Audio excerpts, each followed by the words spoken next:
আসসালামু আলাইকুম রহমতুল্লাহি ওয়া বারাকাতুহু। আলহামদুলিল্লাহ ওয়াসসালাতু ওয়াসসালামু আলা রাসূলিল্লাহ নবিয়িনা মুহাম্মদ ওয়া আলা আলিহি ওয়া সাহবিহি ওয়া মান ওয়ালাহ, আম্মা বাদ। সম্মানিত দিনী ভাই ও বোনেরা, আপনাদের সকলের প্রিয় প্ল্যাটফর্ম রুহানী হসপিটাল বাংলাদেশের পক্ষ থেকে আমি হাফেজ মাওলানা আবরুল হক রাহমানী বলছি। আশা করি আপনারা সকলে ভালো আছেন এবং আল্লাহ রব্বুল আলামিন আপনাদের সকলকে ভালো রাখুন, আমিন। আজকে একটি গুরুত্বপূর্ণ আমল নিয়ে আপনাদের সামনে উপস্থিত হয়েছি, যে আমলটি সকলের জন্যই ফায়দাজনক হবে বলে আমি আল্লাহ তাআলার কাছে আশাবাদী। এবং এই আমলটি আপনাদের সামনে নিয়ে আসার একটা গুরুত্বপূর্ণ কারণ হলো, আমাদের অনেক অডিয়েন্স এবং অনেক ফ্যান ফলোয়ার থেকে বেশ কিছুদিন যাবত একটি রিকোয়েস্ট পাচ্ছিলাম যাতে আমরা উক্ত আমল নিয়ে আপনাদের সামনে উপস্থিত হই। তো সেই ধারাবাহিকতায় আজকে আমলটি নিয়ে আপনাদের সামনে উপস্থিত হওয়া। আমলটি হচ্ছে চুল পড়ে যাওয়া রোগের আমল। এটা কেন হয়? সাধারণত জাদু, জিন্নাত, বান্দিশ, নাজরাবাদ এছাড়া ডাক্তারি সমস্যার কারণেও এগুলো হয়। বাকি একটা কথা মনে রাখতে হবে, রুহানি সমস্যা থেকে উৎপত্তি ডাক্তারি সমস্যা হোক, অথবা ডাক্তারি সমস্যা থেকে উৎপত্তি ডাক্তারি সমস্যা হোক, এটার মেন চিকিৎসা হচ্ছে ডাক্তারি চিকিৎসা। কিন্তু অবশ্যই এর পাশাপাশি রুহানি চিকিৎসা গুরুত্বের সাথে গ্রহণ করতে হবে, তাহলেই শতভাগ ফায়দা হবে।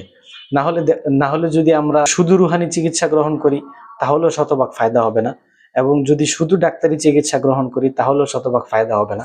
এবং এই কথাগুলো শতভাগ অভিজ্ঞতার উপর নির্ভরশীল। আমরা অনেক রোগীদেরকে এমন দেখেছি যারা রুহানি চিকিৎসা বা রুহানি সমস্যা এই জিনিসগুলোকে বিশ্বাস করেন না। ফলশ্রুতিতে দেখা যায় যে তারা আজীবন ডাক্তারি চিকিৎসা গ্রহণ করে যাচ্ছেন, কিন্তু সমাধানও হচ্ছে না। আবার ওনারা অপর দিকে রুহানি সমস্যাটাকে বিশ্বাসও করছেন না। কিন্তু যদি রুহানি সমস্যা নির্ধারণ করার পর রুহানি চিকিৎসার পাশাপাশি ডাক্তারি চিকিৎসাও নেওয়া যায়, তাহলে শতভাগ ফায়দা পাওয়া যায়। তো আজকে এই চুল পড়া রোগের চিকিৎসা নিয়ে আমরা আপনাদের সামনে উপস্থিত হয়েছি।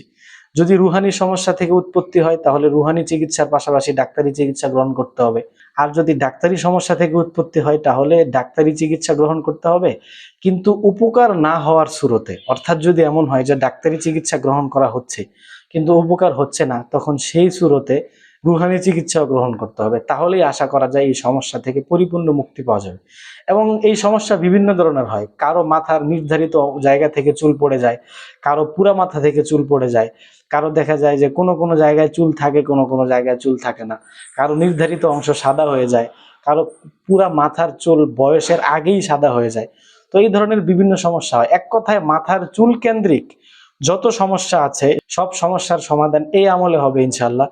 তো চলুন আমরা সময় ক্ষেপণ না করে আমলের দিকে চলে যাই। আমলটি করার নীতি হচ্ছে, তেল নিতে হবে, অর্থাৎ আপনি যেই তেল পছন্দ করেন, চাই সরিষার তেল হোক, চাই অলিভ অয়েল তেল হোক, চাই জাইতুনের তেল হোক, চাই কালো জিরার তেল, সেই তেল নিয়ে আয়াতে শেফার শেষ আয়াত, অর্থাৎ কোরআনে মাজিদের 41তম সূরার 44 নং আয়াত, সূরাতু ফুসসিলাত অথবা সূরাতু হামিম আস-সাজদার 44 নং আয়াতের একটি অংশ, বিসমিল্লাহির রহমানির রহিম, কুল হুয়া লিল্লাযীনা আমানু হুদাও ওয়া শিফা।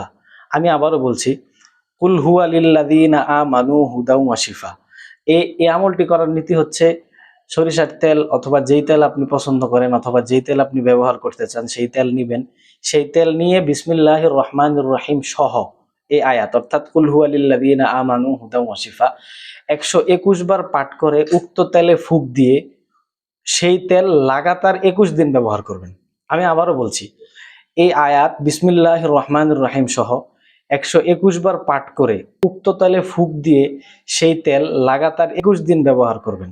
তাহলে ইনশাল্লাহ এই সমস্যা থেকে পরিপূর্ণ মুক্তি পাওয়া যাবে এবং এই সমস্যা পরিপূর্ণ দূর হয়ে যাবে, এবং আশা করা যায় মাথায় পুনরায় আগের ন্যায় চুল গজানো শুরু করবে এবং মাথা পরিপূর্ণ হয়ে যাবে ইনশাল্লাহ। তো আজকে এই পর্যন্তই। দেখা হবে অন্য কোনো দিন অন্য কোনো বিষয় নিয়ে। ইন আসাবতু ফামিনাল্লাহ ওয়া ইন আখতাতু ফামিন্নী ওয়া মিনাশ শাইতান। রব্বানা লা তুআখিযনা ইন নাসিনা আও আখতানা। আসসালামু আলাইকুম ওয়া রাহমাতুল্লাহি ওয়া বারাকাতুহু।